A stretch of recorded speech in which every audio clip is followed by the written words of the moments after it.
కార్యక్రమం ప్రారంభించే ముందు గురువు గారు బ్రహ్మర్షి పత్రి గారికి ఒక్కసారి మనం ధన్యవాదాలు చెప్పుకుందాం. మనం గత కొన్ని రోజులుగా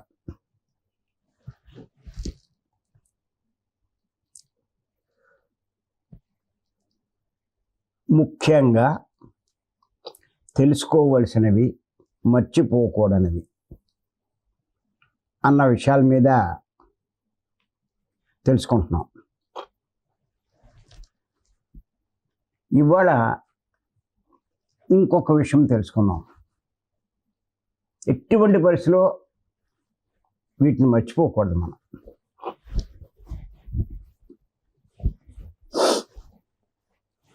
సృష్టిలో ఉన్నటువంటి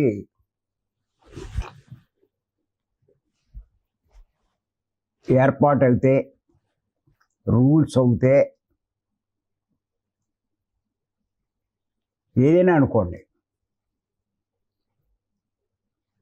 వీటిని మర్చిపోయారా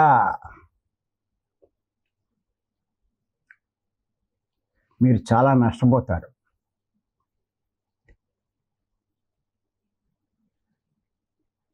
జీవితంలో దుఃఖం పెంచుకుంటారు. వీటిని మర్చిపోకుండా మీరు ఆచరించగలిగితే, తెలుసుకోగలిగితే మీ జీవితంలో దుఃఖమే ఉండదు. అంతేకాదు,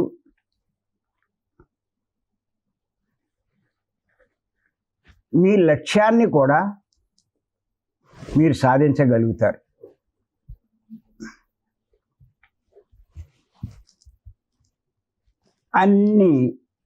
అంత గొప్ప విషయాలు, సత్యాలు కూడా.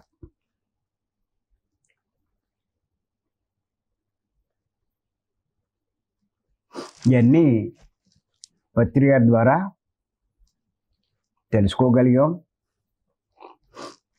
ఆచరిస్తున్నాం కూడా.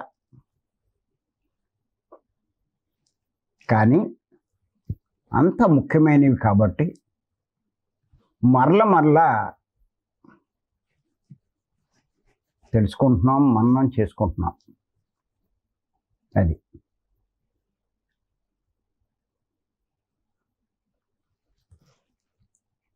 ఈరోజు మనం చెప్పుకోబోయే ఒక ముఖ్య విషయం ఏమిటి అంటే,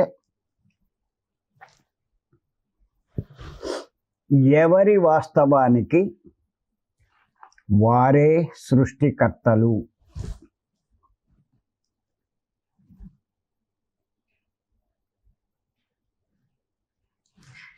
ఎవరి వాస్తవానికి వారే సృష్టికర్తలు.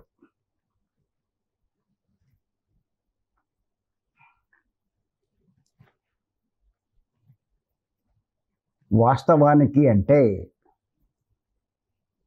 మీ జీవితంలో జరిగే సంఘటనలకి,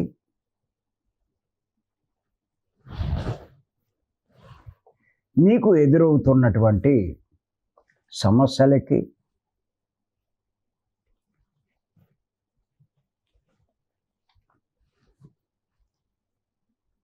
సంఘటనలకి, అన్నిటికీ కారణం మీరే.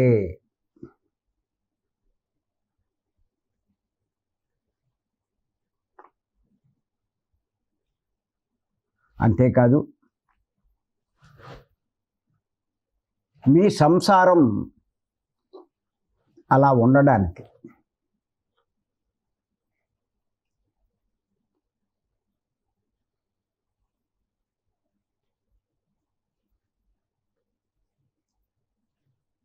మీకు లభించినటువంటి భర్త కానీ, భార్య కానీ, తల్లిదండ్రుల కానీ,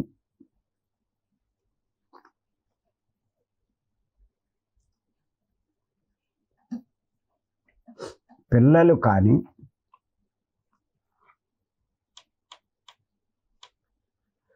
అన్నీ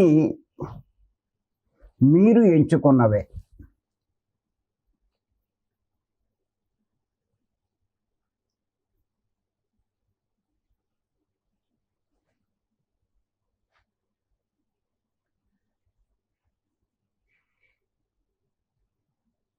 మీ నిర్ణయం ప్రకారమే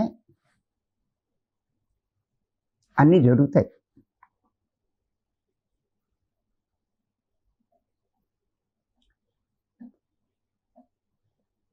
వాటికి ఎవ్వరూ కారణం కాదు, గుర్తుపెట్టుకోండి.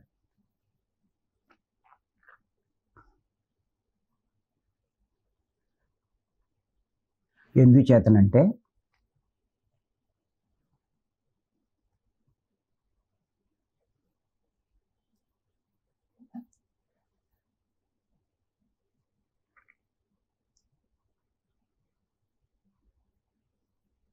మీరు గతంలో చేసినటువంటి, అంటే గత జన్మల్లో చేసినటువంటి కర్మలను బట్టి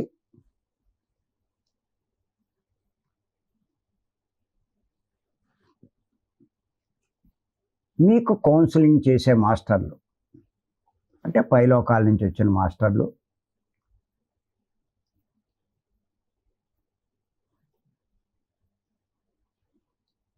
ఏం చేస్తారు అంటే మీతో సంప్రదించి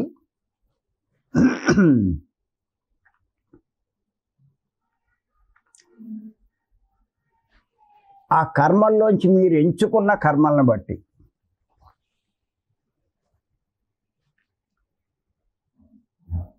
ఎలాంటి పరిస్థితులు భూమి మీద మీకు ఉండాలో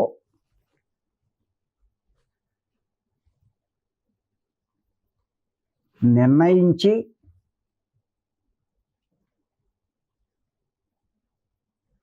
మీ అంగీకారంతోనే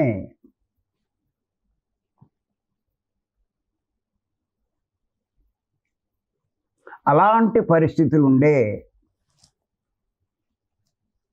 జన్మ మీకు కేటాయించబడుతుంది. అలాంటి దేశంలో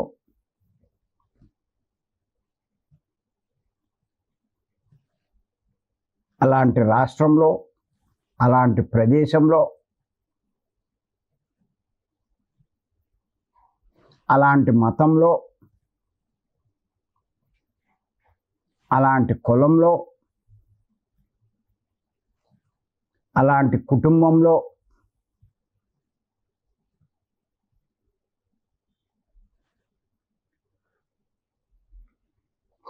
అలాంటి తల్లిదండ్రులకు మీరు జన్మిస్తారు.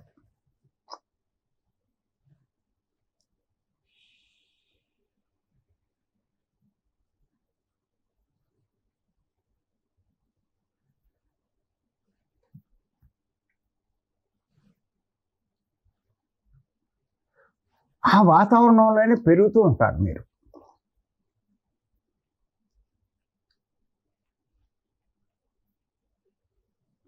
అందుకే మీరు చూడండి, వయసు వచ్చాక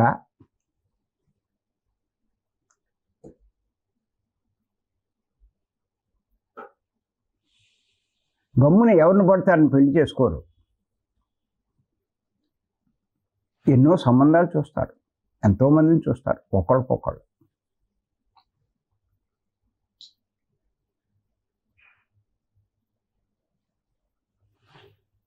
మీరు పైన నిర్ణయించుకున్న ప్రకారం వాళ్ళు మీకు ఎదురయ్యేదాకా,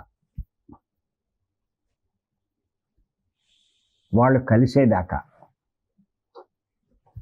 చూస్తూనే ఉంటారు మీరు.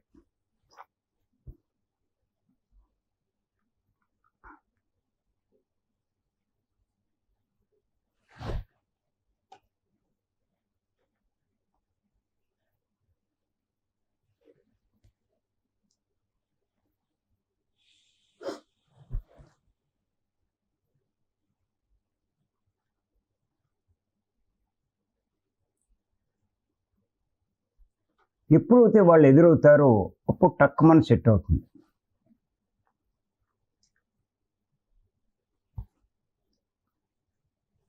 మీరు వాళ్ళని ఎంచుకుంటారు, వాళ్ళు మిమ్మల్ని ఎంచుకుంటారు. మిమ్మల్ని ఎంచుకోవడం ద్వారా వాళ్ళు నేర్చుకునేవి ఉన్నాయి, వాళ్ళని ఎంచుకోవడం ద్వారా మీరు నేర్చుకోవాల్సినవి ఉన్నాయి. అలాంటి ఆర్థిక పరిస్థితుల్లో, అలాంటి సంసారంలో జన్మిస్తారు.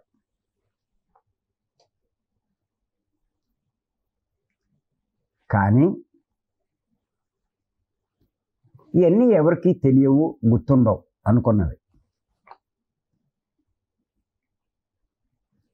అంచేత ఏమీ చెయ్యాలో అర్థం కాక, తెలియక ఏమనుకుంటారంటే,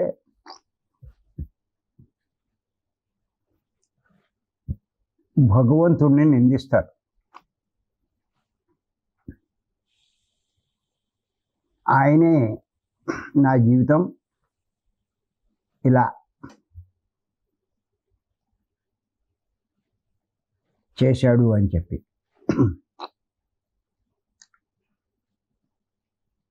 గుర్తుపెట్టుకోండి,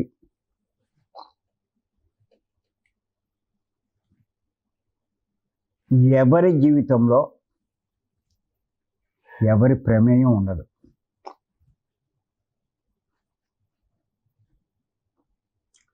ఎవరికి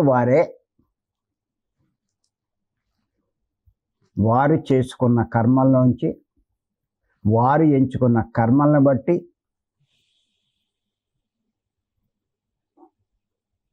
నిర్ణయించబడిందే తప్ప అంతకన్నా ఇంకోటేం కాదు. అందుకే ఎవరి వాస్తవానికి వారే సృష్టికర్తలు అంటారు. అంతేకాదు, మీకు వచ్చే కష్టాలు కానీ, భోగాలు కానీ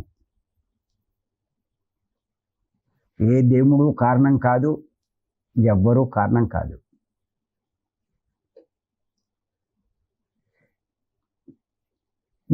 మీరు ఎంచుకున్న కర్మలను బట్టే అవన్నీ మీకు ఆ సంఘటనలు అన్నీ ఎదురవుతూ ఉంటాయి, ఆ కష్టాలు వస్తూ ఉంటాయి, ఆ యాక్సిడెంట్లు జరుగుతూ ఉంటాయి.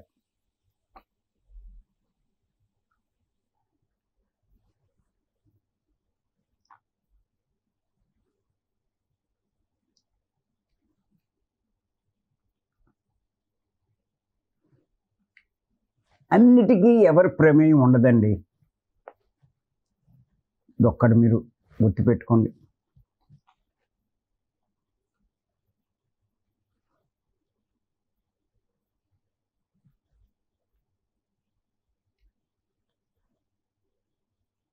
మీ విషయంలో మీకు పూర్తి స్వేచ్ఛ ఉంటుంది.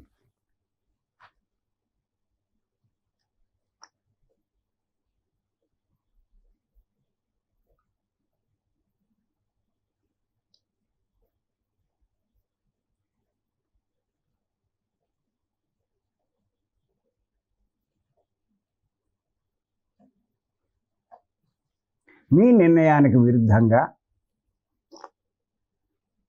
ఎవరూ మీ మీద ఏదీ రుద్దలేరు.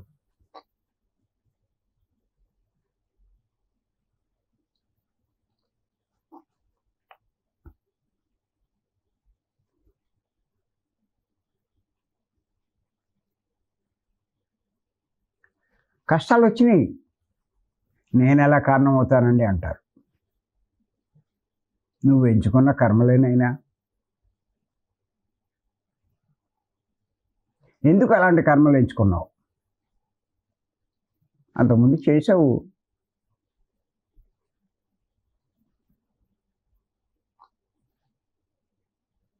ఎందుకు ఎంచుకున్నారు కష్టాలు వచ్చే కర్మలు? వాటి ద్వారా నువ్వు నేర్చుకోవలసిన పాఠాలు ఉన్నాయి, అనుభవాలు పొందవలసి ఉంది. అందుకే అవి ఎంచుకున్నావు. అంచేత ఆ సంఘటనలు జరుగుతాయి, వాడి ద్వారా పాఠం నేర్చుకుంటావు, నీలో పరివర్తన వస్తుంది, మార్పు వస్తుంది. ఇవన్నీ నీ ఆత్మ ఎదుగుదలకు ఎంతో ఉపయోగపడతాయి. ఏ ఆత్మ ఎదుగుదలకు అయితే నువ్వు భూమి మీదకి వచ్చావో అది జరుగుతుంది.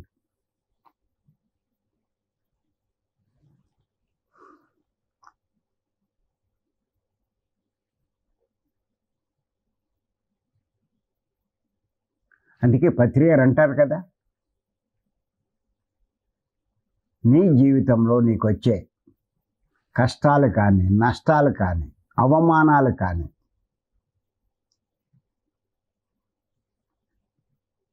నీ ఆత్మ ఎదుగుదలకు సోపానాలు, మార్గాలు అని చెప్పి అంటారు.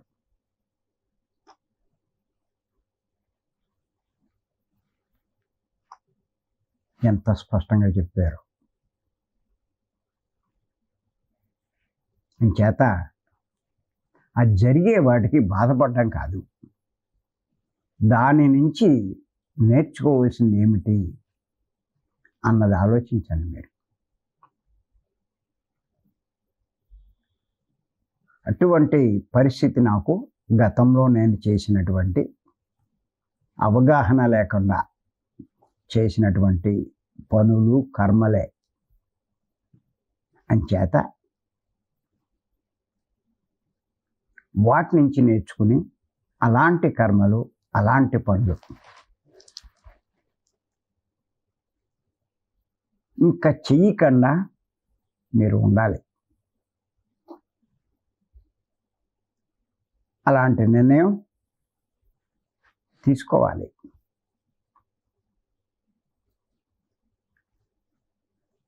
అప్పుడు మీరు చేసిన తప్పులకి పశ్చాత్తాపం మీకు కలిగినట్టు.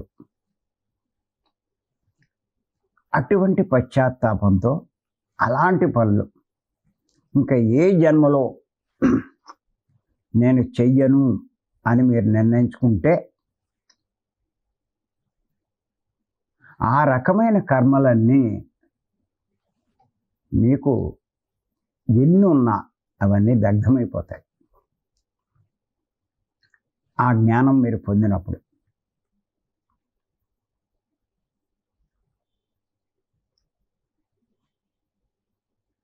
అందుకే పత్రియారు అంటారు, గతం అవగతం అవుతే విగతం అవుతుంది అని. గతం అంటే గతంలో మీరు చేసిన ఆ పాపకర్మలు ఎందుకు చేశారో అవగతమై మరలా నేను అటువంటి చెయ్యను అని మీరు దృఢమైన నిశ్చయం తీసుకుంటే అవి విగతమైపోతాయి.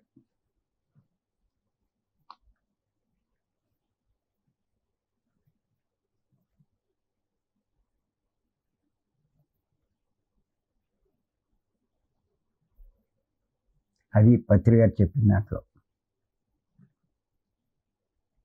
గీతలో జ్ఞానాగ్ని దగ్ధ కర్మాణం అని చెప్పి చెప్పడం జరిగింది. అటువంటి జ్ఞానం మీరు పొందినప్పుడు అలాంటి కర్మలన్నీ దగ్ధమవుతాయి. అలా ఒక్కొక్క జన్మలో ఒక్కొక్క పాఠం నేర్చుకుంటూ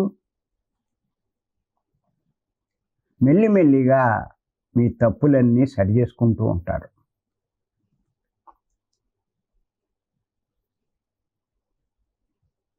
చివరకు ఏ తప్పు చేయని స్థాయికి మీరు ఎదుగుతారు. ఎప్పుడైతే ఆ స్థాయికి మీరు ఎదుగుతారో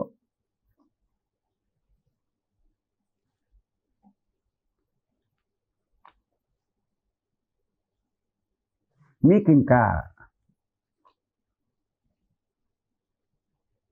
జన్మే అవసరం ఉండదు.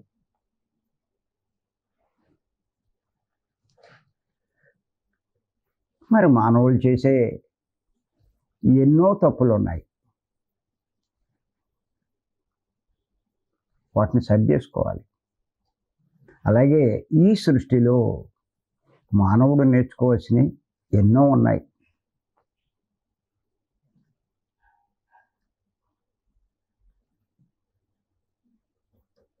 మీకు ఇవ్వబడిన లక్ష్యం ఏమిటి అంటే మీరు కూడా పూర్ణాత్మగా ఎదగాలి, తయారవ్వాలి. పూర్ణాత్మగా తయారవ్వడము అంటే సృష్టికి ప్రతి సృష్టి చేయగల స్థాయికి ఎదగాలి.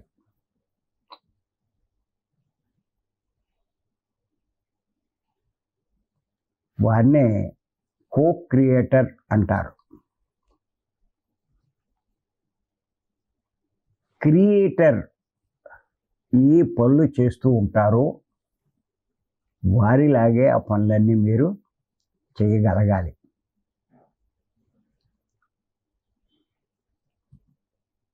మరి క్రియేటర్ ఏం చేశాడు? ఈ కోటాను కోట్ల లోకాలను సృష్టించాడు. 84 లక్షల రకాల జీవుల్ని సృష్టించాడు. ఒక్కొక్క జీవి సృష్టించాలంటే ఎంత మేధస్సు అవసరం.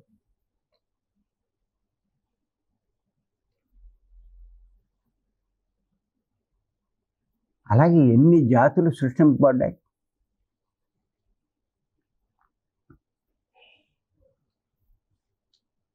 ఖనిజ జాతి, వృక్ష జాతి, క్రిమి కీటక జాతి, మత్స్య జాతి,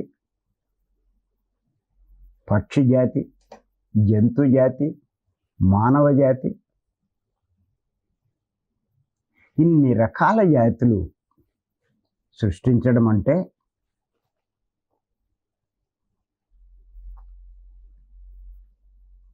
ఏ అనుభవం లేకుండా, ఏ జ్ఞానం లేకుండా ఎలా సృష్టిస్తారు?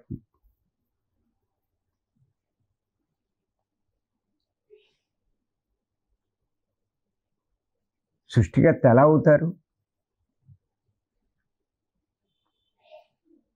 అంచేత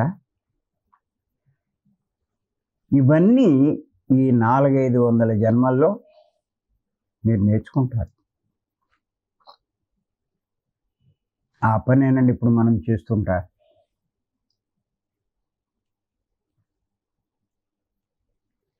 ఇవన్నీ తెలియక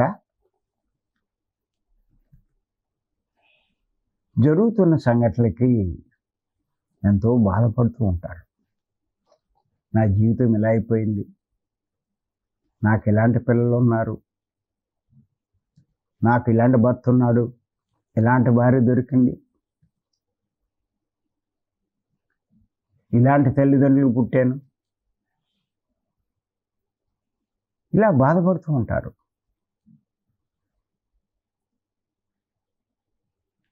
ఇవన్నీ కూడా మీరు నిర్ణయించుకున్న ప్రకారమే జరుగుతున్నాయి. మీరు ఎదగడానికి మీరు నిర్ణయించుకున్నవే. గుర్తుపెట్టుకోండి.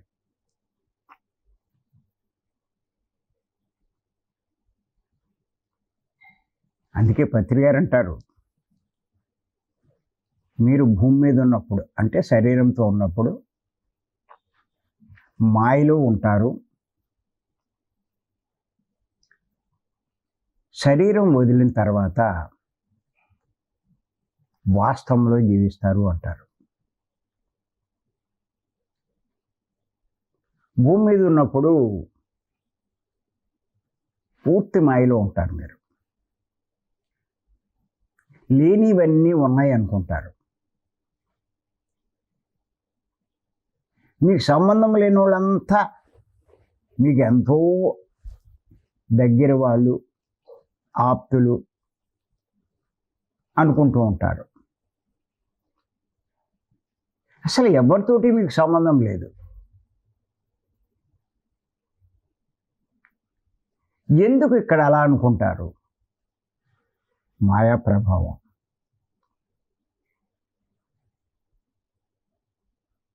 కానీ ఎప్పుడైతే మీరు శరీరం వదిలేస్తారు.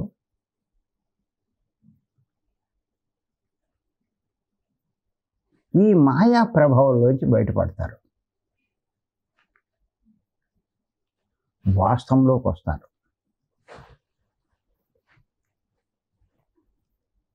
ఏది అనుకుని, ఏం చెయ్యాలనుకుని, ఏ ప్రణాళిక వేసుకొని భూమి మీదకి వచ్చారో అన్నీ మర్చిపోయారో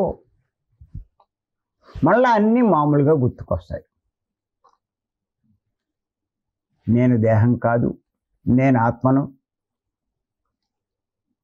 నేను చేయవలసింది ఇది, నేను సాధించవలసింది అది, అన్నీ అక్కడ గుర్తుకొస్తాయి.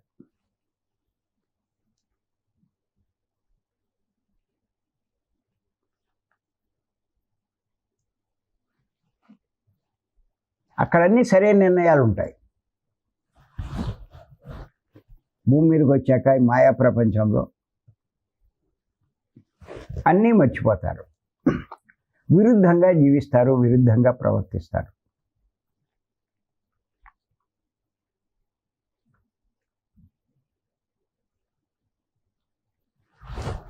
సృష్టికర్త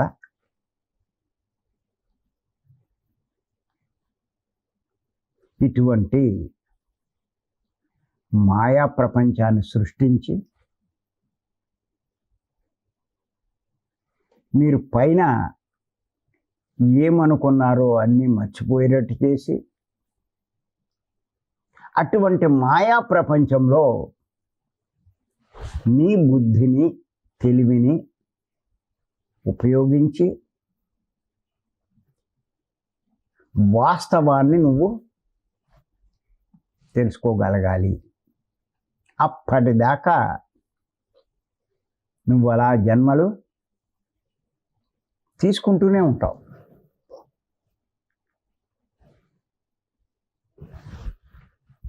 అది ఆయన చేసినటువంటి నిర్ణయం. ఎంత కఠినమైన నిర్ణయమో చూడండి.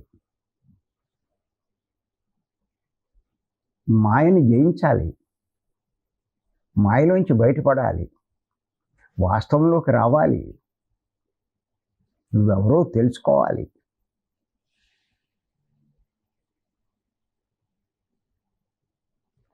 మీరు అనుకోవచ్చు, ఇంత మాయా ప్రపంచంలో ఎలా తెలుసుకోగలుగుతామండి?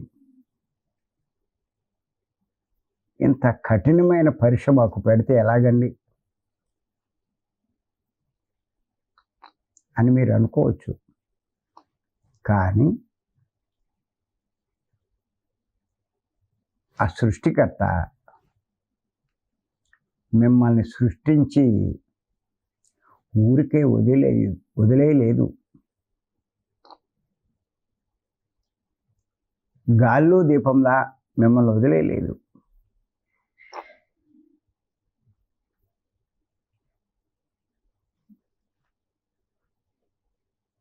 ఎన్నో రకాలుగా సృష్టించిన మాయా ప్రపంచంలో మిమ్మల్ని ఉంచిన ఎన్నో రకాలుగా మీ గురించి మీరు తెలుసుకోవడానికి, మీరెవరో తెలుసుకోవడానికి, మీరు దేనికోసం వచ్చారో అవన్నీ తెలుసుకోవడానికి అనేక రకాలుగా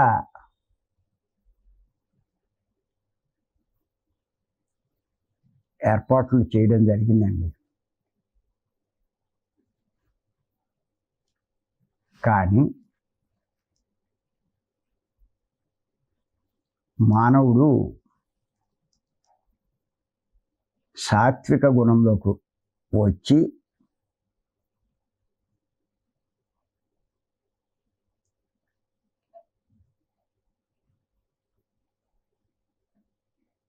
బుద్ధిని పెంచుకొని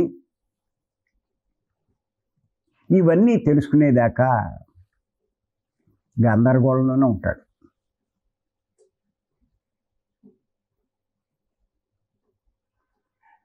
ఎప్పుడైతే బుద్ధిని పెంచుకుంటాడో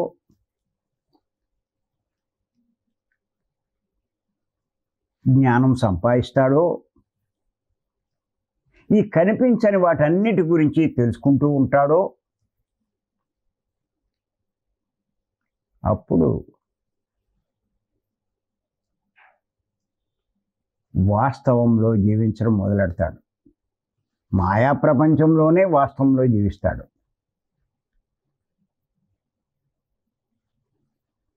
అలా మీరు కనుక కొంచెం ఆలోచించినట్లయితే మీకు ఎన్ని రకాలుగా ఆయన తెలియజేస్తున్నాడో మీకు అర్థమవుతుందండి.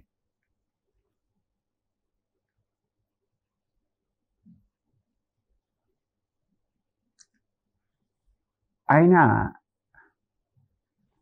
ప్రకృతి ద్వారా మీకు ఎన్నో పాఠాలు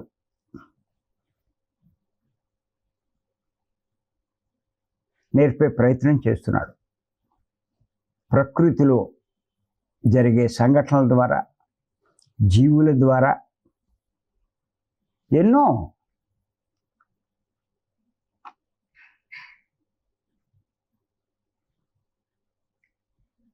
అది బుద్ధి ఉన్నవాడు ప్రతి దాని నుంచి నేర్చుకుంటూ ఉంటాడు.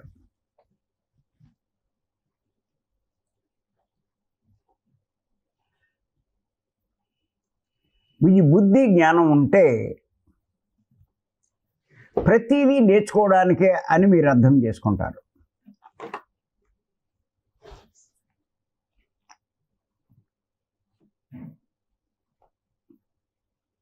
అలాగే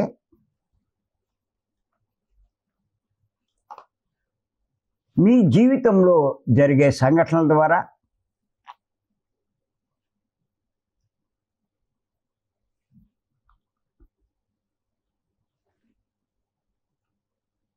మీ కుటుంబంలో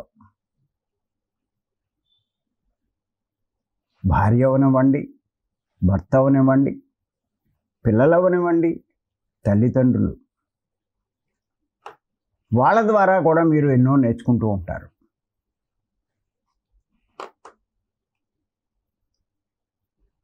మీరు ఆలోచన ఎలా ఉంటుందంటే వీళ్ళందరి ద్వారా ఇంచక్క ఎంజాయ్ చేసి సుఖంగా జీవించి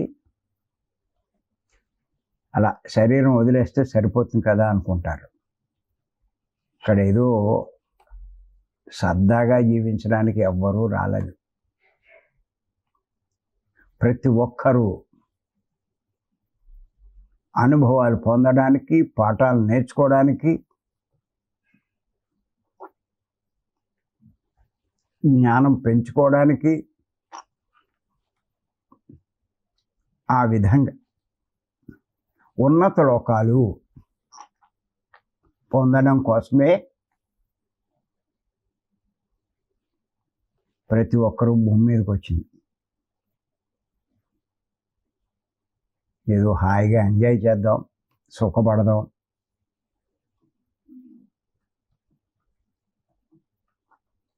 అని మాయా వల్ల అనుకుంటారు, కానీ అది వాస్తవం కాదు.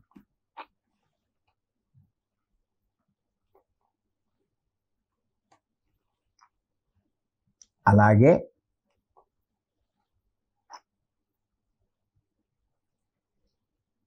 వీటి ద్వారా నేర్చుకుంటూ చివరికి ఒక సద్గురువుని ఆశ్రయిస్తారు మీరు. ఎవరైనా సరే మొదట్లో ఏముండదు, 300 జన్మల దాకా గురువు అవసరం కనిపించదు.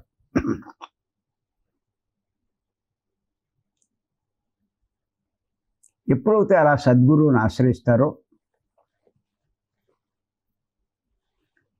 వారికి ఎన్నో విషయాలు తెలుస్తాయి.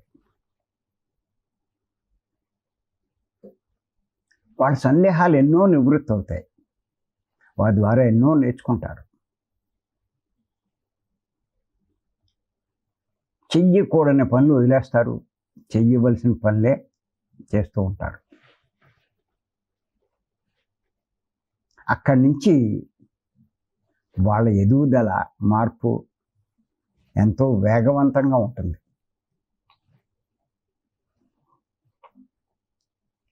ఆ స్థితికి వచ్చిన వారే మీరంతా.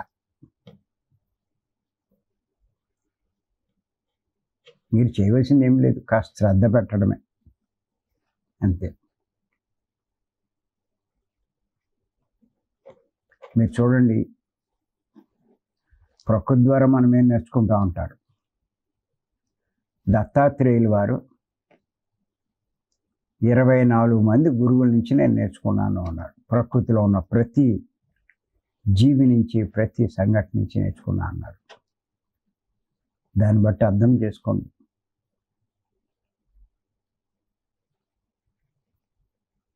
మీరు నేర్చుకోవడానికి ఎన్ని ఏర్పాట్లు ప్రకృతిలో జరుగుతున్నాయో. ఒక్క గురువే వచ్చి బోధించక్కల, ప్రతి సంఘటన నుంచి నేర్చుకోవాలి.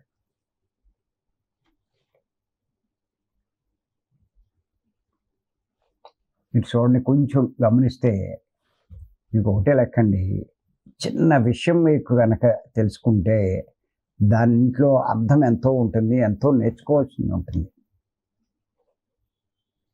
అది బుద్ధి బాగా వికసిస్తే ఆ చిన్న విషయం నుంచే మీరు ఎంతో నేర్చుకుంటారు.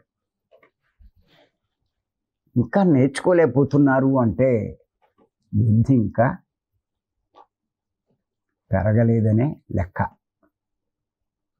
అంచేతే నేను బుద్ధి పెంచుకోండి, బుద్ధి పెంచుకోండి. బుద్ధి పెరగడానికి తీవ్ర సాధన అవసరం. దానికోసమే భీమవరం రండి అంట, ఆహార నియమాలు పాటించండి అంట. ఈ రెండు పాటిస్తే బుద్ధి పెరిగి ప్రతి విషయం నుంచి ఎంతో లోతుగా మీరు తెలుసుకోగలుగుతారు, నేర్చుకుంటారు. జీవితం అన్నది నేర్చుకోవడానికి, ఎదగడానికే.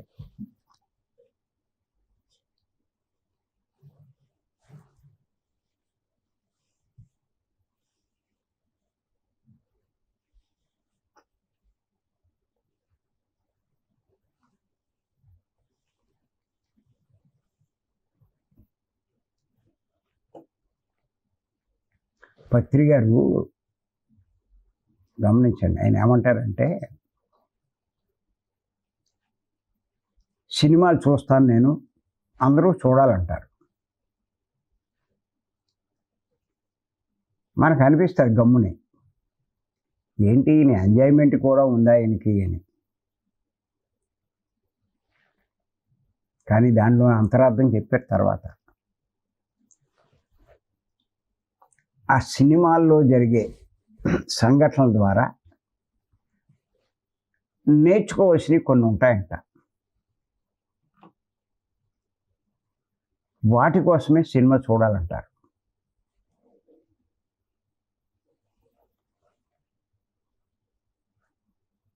అందులో ఒక్క విషయం ఆయనకి అర్థమైన ఆ సినిమా చూసినందుకు సక్సెస్ అయినట్టే లెక్క. అది ఎంటర్టైన్మెంట్ కోసం కాదు, నేర్చుకోవాల్సింది ఏమి ఉంది అన్న దృష్టిలోనే చూస్తారంట ఆయన సినిమా.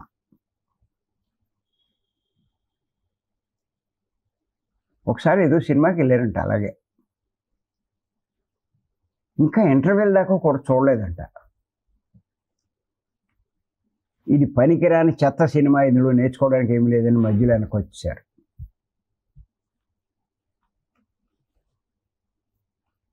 అలాగే కొన్ని సినిమాలు నేర్చుకోవాల్సినవి చాలా ఉన్నాయి, అవి చూడండి అని మనందరూ కూడా చెప్తూ ఉంటారు. ఆ నలుగురు అని ఓ సినిమా, ఆఫ్టర్ డెత్ గురించి ఎన్నో చూపించాడు. అలా ఏం చేతంటే, బిఫోర్ డెత్ అంటే చనిపోయేదాకా ఆలోచిస్తారు, కానీ చనిపోయిన తర్వాత కూడా మనం ఉంటాం, జీవితం ఉంది. అటువంటి సినిమాలు చూస్తే మీకు అర్థమవుతుంది అది దాంట్లోంచి. ఓహో, అలా అయితే ఈ జీవితమే కాదు, ఆ జీవితం గురించి కూడా మనం ఆలోచించాలన్నమాట అని అర్థం చేసుకుంటారు. వాటికి కూడా కొంత సమయం కేటాయిస్తారు. అది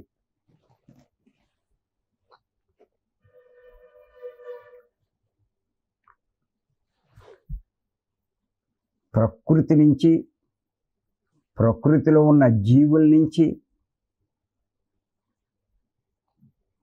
మీ జీవితంలో జరుగుతున్న, ఎదురవుతున్న సంఘటనల నుంచి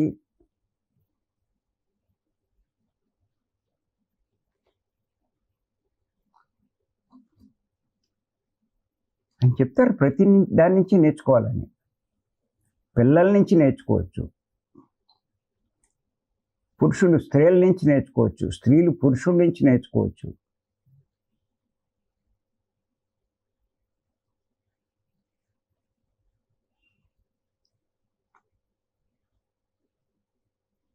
లేని వాడిని చూసి నేర్చుకోవచ్చు, ఉన్న వాడిని చూసి నేర్చుకోవచ్చు.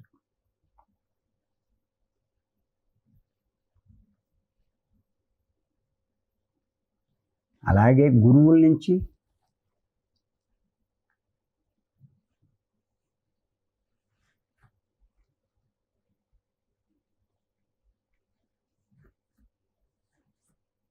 అన్నీ నేర్పేవే.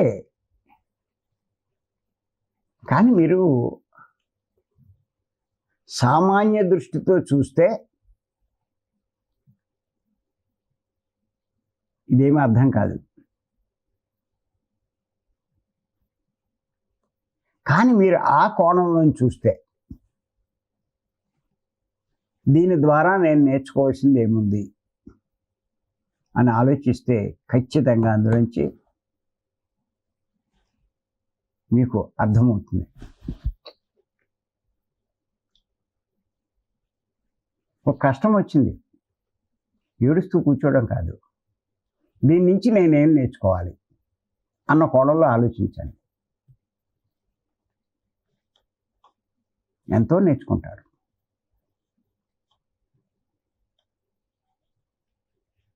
ఏది జరగదండి. మీరు గమనించండి, అందరి జీవితాలు ఒక రకంగా ఉండవే.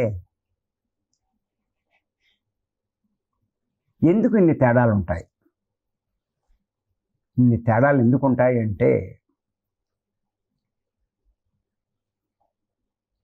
ఎవరికి వారు నేర్చుకోవాల్సినవి వేరే ఉంటాయి. అంచేత వాళ్ళ జీవితంలో జరిగే సంఘటనలు వేరే ఉంటాయి. ఒక కుటుంబంలో ఉన్నా సరే ఆ తల్లిదండ్రుల జీవితానికి పిల్లల జీవితానికి సంబంధం ఉండదు. అలాగే ఒక కుటుంబంలో పుట్టిన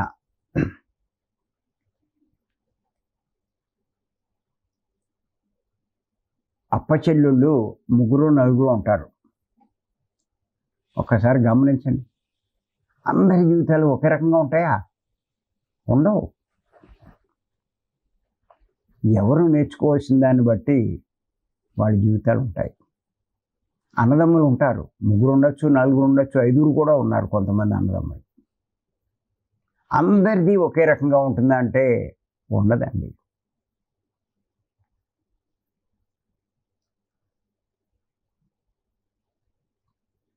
ఒక తండ్రి పాపం ఏం చేశాడంటే, నా పిల్లలు నలుగురు సమానంగా ఉండాలి అని చెప్పి 4 ఇళ్ళు కట్టాడు పక్కపక్కనే. బాగా డబ్బు సంపాదించాడు ఆయన. పిల్లలందరూ సుఖంగా ఉండాలనే ఉద్దేశంతో లక్షలు ఖర్చు పెట్టి, కోట్లు ఖర్చు పెట్టి, ఏమీ తేడా లేకుండా 4 బిల్డింగ్లు కట్టాడు.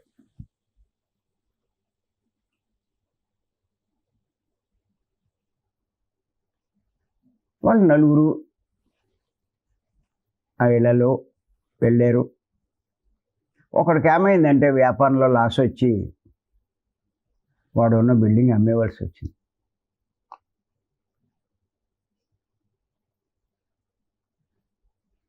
తండ్రి ఎంత తలుచుకుని ఎంత చేసినా వాడు అనుకున్నట్టు వాళ్ళ జీవితాలు ఉండవు. ఇంకోడెవడో ఉద్యోగం అంటే వెళ్ళిపోయాడు విదేశాలకు. వాడు దాన్ని ఏ అద్దెకో దేనికో ఇచ్చేస్తాడు. ఇలా హాయిగా ఆ ఇంట్లో ఉంటారు పిల్లలంతా అనుకున్నాడు తండ్రి. వీడు అనుకున్నట్టు ఎవరి జీవితాలు ఉంటాయండి? ఎవరి జీవితం వాడితే.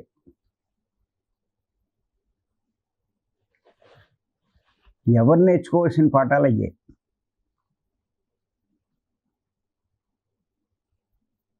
ఎవరు తీసుకున్న కర్మలను బట్టి వాళ్ళ జీవితం ఉంటుంది.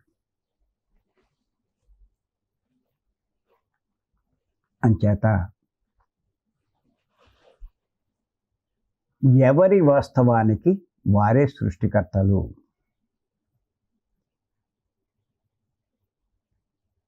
ఎంత అద్భుతమైనటువంటి కొటేషన్ ఒక్కసారి ఆలోచించండి.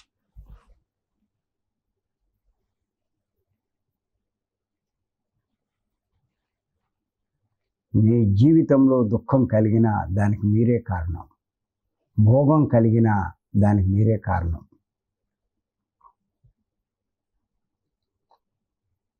మీ జీవితంలో జరిగే వాటికి ఎవ్వరూ కారణం కాదు. గుర్తుపెట్టుకోండి.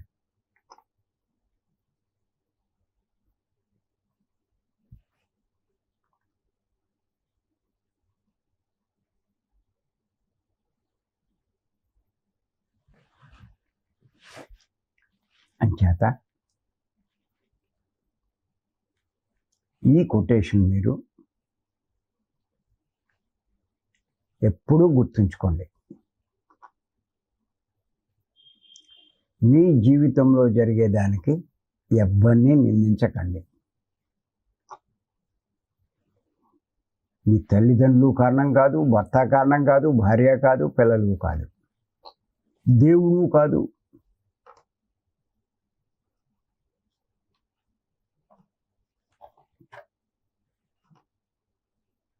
అన్నీ మీ నిర్ణయం ప్రకారమే జరుగుతున్నాయి.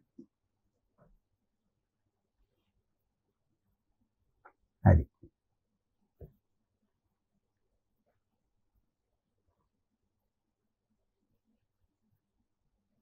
ఇది చాలా గొప్ప కొటేషన్. బాగా గుర్తుపెట్టుకోవాలి.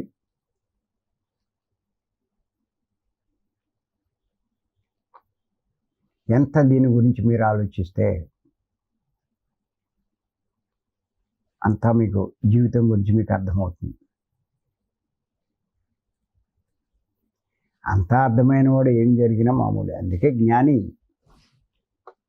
దుఃఖం ఉన్నా ఆనందంగానే ఉంటాడంటారు ఆ జ్ఞానం ఉన్నవాడు.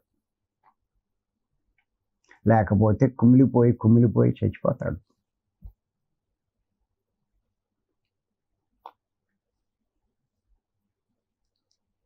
మరి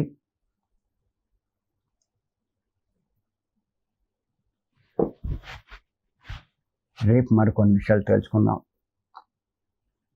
ఈ అవకాశం ఇచ్చిన మీ అందరికీ ధన్యవాదాలు. థ్యాంక్స్.